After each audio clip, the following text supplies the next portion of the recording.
नमस्कार दोस्तों, इस वीडियो में हम सी लैंग्वेज के अंदर स्टोरेज क्लास के बारे में डिस्कस करेंगे। स्टोरेज क्लास बेसिकली क्या होता है? स्टोरेज क्लास जो है किसी भी वेरिएबल या फंक्शन का स्कोप और लाइफ टाइम डिफ़ाइन करता है, उसे स्टोरेज क्लास हम यहाँ पर कहते हैं। और स्टोरेज क्लास जो होती है वो चार टाइप की होती है। यहाँ पर आपकी ऑटोमेटिक, एक्सटर्नल, स्टैटिक और रजिस्टर, ये चार टाइप की आपकी स्टोरेज क्लास होगी। ऑटोमेटिक, एक्सटर्नल, स्टैटिक और रजिस्टर्ड। इनके कीवर्ड की बात करें तो ऑटोमेटिक के लिए ऑटो कीवर्ड, एक्सटर्नल के लिए एक्सटर्न, स्टैटिक के लिए स्टैटिक और रजिस्टर के लिए रजिस्टर्ड।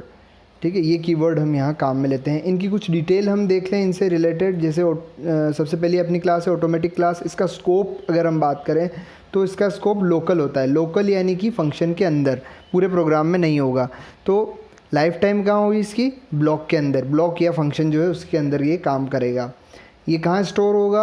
रैम के अंदर स्टोर होगा। और इसकी डिफ़ॉल्ट वैल्यू क्या होगी? गार्बेज होगी।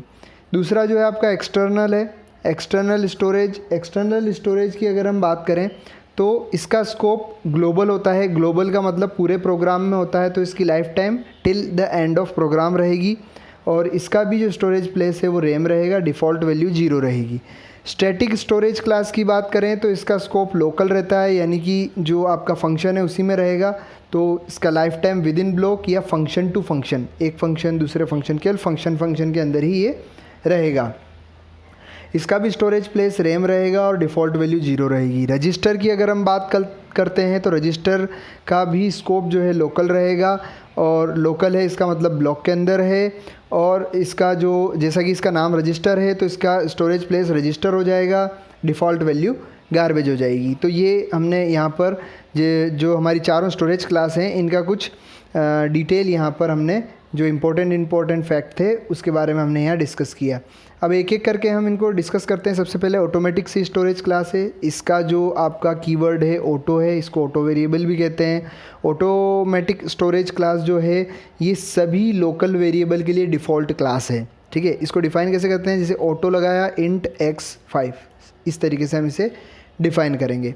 दूसरा जो है आपका यहाँ पर एक्सटर्नल स्टोरेज क्लास है। एक्सटर्नल स्टोरेज क्लास की अगर हम बात करें तो ये अभी हमने देखा इसका जो कीवर्ड है वो एक्सटर्न कीवर्ड हम यहाँ काम में लेते हैं। और ग्लोबल वेरिएबल है क्योंकि पूरे फंक्शन में ये, पूरे प्रोग्राम में ये काम आता है। ठीक है, इसका एग्ज़ाम्पल हम यहाँ पर ले रहे हैं। यहाँ पर दो फाइल ली हमने, दोनों फाइल को हम यहाँ पर एक साथ ले रहे हैं। जैसे पहली फ़ाइल ली हमने main.c, दूसरी फ़ाइल है support.c। तो हम यहाँ पर देखिए, आप यहाँ पर जो पहली फ़ाइल है main.c, इसमें हमने एक एक्सटर्नल क्लास जो है वो डिफ़ाइन करी है। तो एक्सटर्न वॉइड, और इस क्लास का नाम दिया है हमने राइट एक्सटर्न। ठीक है, तो ये हमने यहाँ डिफ़ाइन किया है। राइट एक्सटर्न के नाम से एक क्लास डिफ़ाइन करी है जिसके अंदर हमने काउंट इक्वल टू 5 दिया है। ठीक है, राइट एक्सटर्न एक वेरिएबल दिया है यहाँ पर। दूसरी जो फाइल है यहाँ पर हम इस क्लास को कॉल करेंगे। तो यहाँ हमने दूसरा एक्सटर्न काउंट के नाम से दिया है। ठीक है, अब हम वॉइड राइट एक्सटर्न वॉइड, यहाँ पर ये क्लास है, इसके अंदर हम कॉल कर रहे हैं काउंट को। तो काउंट कहाँ पे हमारा है? राइट एक्सटर्न के अंदर। तो राइट एक्सटर्न कहाँ है हमारा? ये रहा वॉइड राइट एक्सटर्न। इसके अंदर काउंट की वैल्यू क्या है? 5 है। तो इस %d को ये यहाँ पर प्रिंट कर देगा। तो आउटपुट क्या रहेगा आपका? यहाँ पर आउटपुट आपका रहेगा, यहाँ पर आउटपुट आपका रहेगा, यहाँ पर आउटपुट आपका रहेगा ये 5, आउटपुट आ जाएगा आपका 5। आगे हम बात करते हैं, अगली जो स्टोरेज क्लास है वो है स्टैटिक स्टोरेज सी, है ना। स्टैटिक क्लास है। स्टैटिक क्लास की बात करते हैं तो स्टैटिक क्लास जो है लोकल वेरिएबल है। ये हमने अभी डिफ़ाइन किया था कि इसका जो स्कोप है लोकल है। इसका जो कीवर्ड है स्टैटिक ही होता है इसका कीवर्ड। ठीक है, और इसको फंक्शन कॉल भी कर सकते हैं। इसको मतलब फंक्शन टू फंक्शन भी इसको हम कॉल कर सकते हैं। तो ये चीज़ हमको यहाँ ध्यान रखनी है कि एग्जांपल से हम इसको समझते हैं। यहाँ पर ये हमने एग्जांपल लिया है। जैसे हमने एक फ़ंक्शन यहाँ पर डिफ़ाइन किया है void फंक्शन func के नाम से। इसमें हमने एक क्लास स्टैटिक डिफ़ाइन करी है int count 5। ठीक है, अब ये यहाँ पर हमने एक फ़ंक्शन लिया है मेन फंक्शन, जिसमें कि काउंट की वैल्यू माइनस करते जा रहे हैं अपन। और 0 जब वैल्यू हो जाएगी तो ये रिटर्न हो जाएगा यहाँ से। इसी तरीके से दूसरा फंक्शन हमने यहाँ पे दिया है जो कि FUNC के नाम से दूसरा फंक्शन है। यहाँ दूसरा स्टैटिक हमने क्लास डिफ़ाइन किया है जिसमें इंट की वैल्यू 5 दी है। अब ये लोकल या स्टैटिक वेरिएबल है, और इससे पहले जो हमने लिया था वो ग्लोबल वेरिएबल हो गया। डिफ़ाइन स्टैटिक किया है लेकिन ग्लोबल हो गया। क्यों ग्लोबल हो गया? क्योंकि हम उसे यहाँ कॉल कर रहे हैं।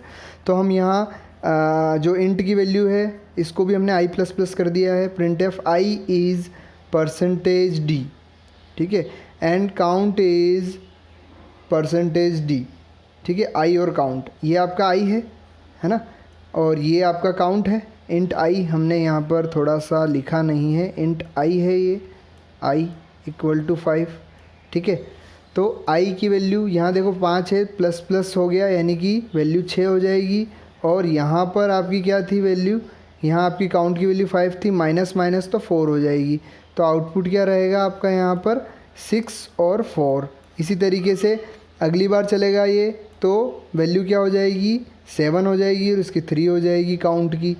फिर i की 5 हो जाए, इसकी i की कितनी हो जाएगी वैल्यू? i की वैल्यू 8 हो जाएगी और काउंट की 2 हो जाएगी। फिर 9 हो जाएगी, काउंट की 1 हो जाएगी। अब 10 हो जाएगी i की, काउंट की 0 हो जाएगी। जैसे ही काउंट की 0 होगी, हमने रिटर्न 0 किया है तो 0 होते ही ये आपका जो है प्रोग्राम क्लोज हो जाएगा। तो इस तरीके से ये आउटपुट रहेगा इसका। अगली जो क्लास है वो रजिस्टर क्लास है। रजिस्टर क्लास में देखिए क्या होता है, ये एक लोकल वेरिएबल को डिफ़ाइन करता है और इसका स्टोरेज कहाँ होता है? रजिस्टर में होता है।